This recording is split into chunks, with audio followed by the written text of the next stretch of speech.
বার্ষিক পরীক্ষা 2024, যারা বার্ষিক পরীক্ষা 2024-এ পরীক্ষা দিতেছ, তোমাদের যারা অষ্টম শ্রেণীতে পড়তেছ তাদের সাজেশন আজকে দেখাবো।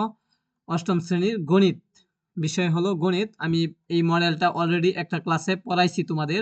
এইখানে অনেক সুন্দর করে এমসিকিউ এর উত্তর সহ এবং এইদিকে একতা প্রকাশের উত্তর সহকারে দিয়া তোমাদেরকে পড়াইছি একটা ক্লাসে। আজকে দ্বিতীয় মডেলটা পড়াবো। তো যারা ক্লাস করতেছ অবশ্যই সাবস্ক্রাইব দিয়ে রাখবা পরবর্তী বোর্ডের উত্তরগুলা পেতে। আর তোমরা এই পিডিএফটা সংরক্ষণ করতে পারবা। আমি যে পিডিএফটা দিয়ে তোমাদের ক্লাস করতেছি, এই পিডিএফটা সংরক্ষণ করতে হলে অ্যাবাউট অপশনে গিয়া হোয়াটসঅ্যাপ গ্রুপে তোমরা জয়েন হও, তাহলে এই হোয়াটসঅ্যাপ গ্রুপে এই পিডিএফটা দেওয়া হয়, অথবা তোমরা স্ক্রিনে দেওয়া নাম্বারের সাথে যোগাযোগ করলে তোমরা এই পিডিএফটা সংরক্ষণ করতে পারবা। সব পরীক্ষার পিডিএফ তোমরা সংরক্ষণ করতে পারবা। ওকে, আজকে আমরা দেখব মডেল টেস্ট 2। তোমাদের হুবহু প্রশ্ন কেউ দিতে পারবে না, এক এক স্কুলে এক এক ধরনের প্রশ্ন হয়ে থাকে। আশা করি বিষয়টা ক্লিয়ার হয়েছে। অবশ্যই তোমরা সাজেশনগুলো পড়তে হবে এবং পড়লে অবশ্যই কমেন্ট পড়বে। সো আমরা দেখি আয়তক্ষেত্রের বিশেষ অবস্থা কোন জ্যামিতিক ক্ষেত্রকে, এটা হবে বর্গক্ষেত্র। হ্যাঁ, এরপরে দেখি সুকেশের দৈর্ঘ্য প্রস্থ উচ্চতা বরাবর মাঝখানে একটি করে তাক দিয়ে কয়টি ঘর তৈরি করতে হবে? 4টি ঘর। যদি 7% মুনাফা হয় তাহলে 100 টাকায় 3 বছরের মুনাফা কত হবে? 21 টাকা। প্রারম্ভিক মূলধনের প্রতীক কোনটি? প্রারম্ভিক মূলধনের প্রতীক হলো পি। তৃতীয় বছর পর চক্রবৃদ্ধির মূলধন 1+r এর সূচক কত? 3। ওকে, এ ইন্টু 2,3 একটি বিন্দুতে স্থানাঙ্ক হলে বিন্দুটির বুঝ কত? 2। 2-3 বিন্দুটিকে কোন চতুর্ভাগে অবস্থিত? তৃতীয় চতুর্ভাগে। এটা আমরা মডেল টেস্ট একেও পাইছিলাম। 2,0 6,0 বিন্দু দ্বয়ের মধ্যবিন্দু স্থানাঙ্ক কত? 4,0। বৃত্তের কেন্দ্র দিয়ে কয়টি ব্যাস অঙ্কন করা যায়? এটা হবে অসংখ্য। বৃত্তের ব্যাস ব্যাসার্ধর কত গুণ? বৃত্তের ব্যাস ব্যাসার্ধের 2 গুণ, মানে দ্বিগুণ। ঠিক আছে। বাইনারি সংখ্যা পদ্ধতিতে মোট কতটি আলাদা চিহ্ন রয়েছে?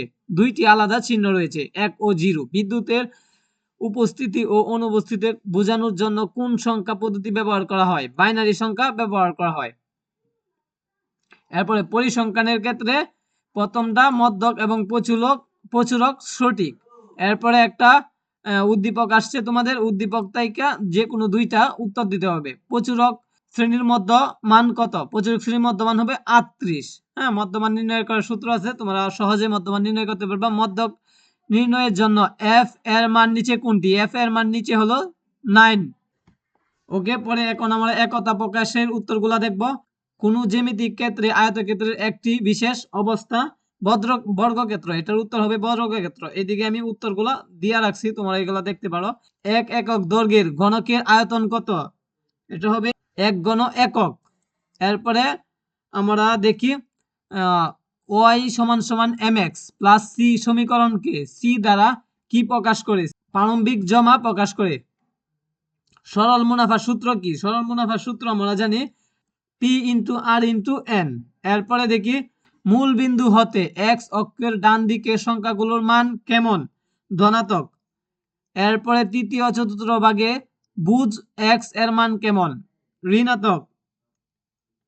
একটি বৃত্তকে তার ব্যাস বরাবর বিভক্ত করলে কি উৎপন্ন হয়? অর্ধবৃত্ত। এরপরে দেখি আমরা 23 নাম্বারটা, কে সর্বপ্রথম 0 ও 1 কে মিথ্যা বা সত্যের মাধ্যমে প্রকাশ করেন? জর্জ বুল। 24 নাম্বার, কার্যকারী সিদ্ধান্ত গ্রহণের প্রথম ধাপ কোনটি? উপাত্ত সংগ্রহের উৎস নির্বাচন করা। এরপরে উপাত্ত সারণীভুক্ত করতে কয়টি ধাপ অনুসরণ করতে হয়? 4টি ধাপ অনুসরণ করতে হয়। তোমরা এরপরে রচনামূলক প্রশ্নগুলা পড়ে ফেলবা এবং বাকিগুলা পড়ে ফেলবা। পরবর্তী মডেল টেস্ট তোমাদেরকে দেওয়া হবে। অবশ্যই তোমরা চ্যানেলটা সাবস্ক্রাইব দিয়ে রাখো। সকলকে ধন্যবাদ।